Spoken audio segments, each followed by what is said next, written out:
जय श्री कृष्णा। राम राम। जय माता दी। हर हर महादेव। आप सभी का स्वागत है दिव्य भक्ति मंत्रा में।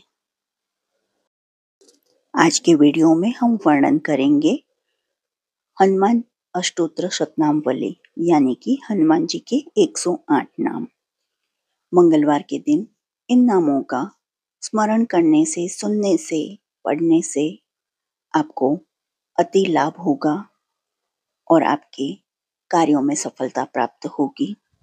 यह नाम हिंदी में अर्थ के साथ दिए हुए हैं और जो आपको ये नाम पसंद आते हैं तो please like, share and subscribe करें और कमेंट बॉक्स में जय बजरंग बली या जय हनुमंते नमः अवश्य लिखें। तो चलिए शुरू करते हैं हनुमान जी के 108 नाम। ओम अंजनाय नमः। ओम महावीराय नमः। ओम हनुमंते नमः। ओम मारुतात्मजाय नमः। ओम तत्वज्ञानप्रदाय नमः। ओम सीतादेवी मुद्राप्रदायकाय नमः। ओम अशोकावनक्षेत्रे नमः। ओम सर्वमायाविभञ्जनाय नमः। ओम सर्वबन्धुविमोक्त्रे नमः।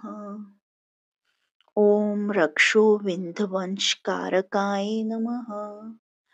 ओम परविद्यापरिहारे नमः। ओम परशौर्यविनाशनाय नमः। ओम परमन्त्रनिराकर्त्रे नमः। ओम परयन्त्रप्रभेदके नमः। ओम सर्वग्रहविनाशिनाय नमः।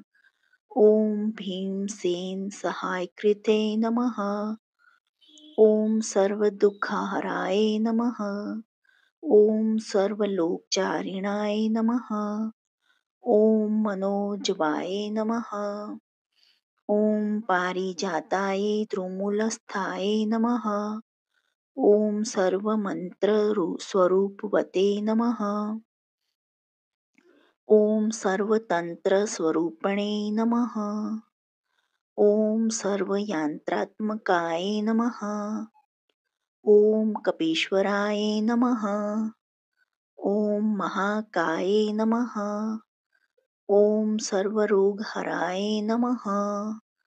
ओम प्रभेवाय नमः। ओम बलसिद्धकराय नमः। ओम सर्वविद्यासम्पत्तिप्रदायकाय नमः। ओम कपीसेनानायकाय नमः। ओम भविष्यचतुरनाय नमः। ओम कुमारब्रह्मचार्ये नमः। ओम रत्नकुण्डलदीप्तिमते नमः। ओम चञ्चलद्वाल सनतलम्ब-मानसिकोज्ज्वलाय नमः। ओम गन्धर्वविद्यातत्त्वज्ञाय नमः। ओम महाबलपराक्रमाय नमः। ओम काराग्रविमोक्त्रे नमः। ओम श्रृङ्खलाबन्धमोचकाय नमः। ओम सागरोत्तारकाय नमः। ओम प्राज्ञाय नमः। ओम रामदूताय नमः। ओम प्रतापवते नमः। ओम वानराय नमः। ओम केसरीसूताय नमः। ओम सीताशोकनिवारकाय नमः। ओम अंजनागर्भसम्भूताय नमः। ओम बालकासुरदंशाननाय नमः। ओम विभीषणप्रियकराय नमः।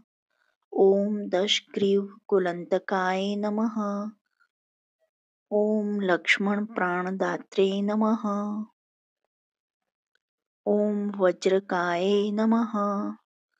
ओम महाद्युताय नमः। ओम चिरंजीविने नमः। ॐ राम भक्ताय नमः। ॐ दैत्यकार्य विघातकाय नमः। ॐ अक्षहन्त्रे नमः। ॐ काञ्चनाभाय नमः। ॐ पञ्चवक्त्राय नमः। ॐ महाताप्स्ये नमः। ॐ लङ्किनी भजनाय नमः। ॐ श्रीमते नमः। ॐ शिंहिका प्राणभञ्जनाय नमः। ॐ गन्धमादनाय शैलस्थाय नमः। ॐ लङ्कापुरविदायकाय नमः। ॐ सुग्रीसचिवाय नमः। ॐ धीराय नमः। ॐ शूराय नमः।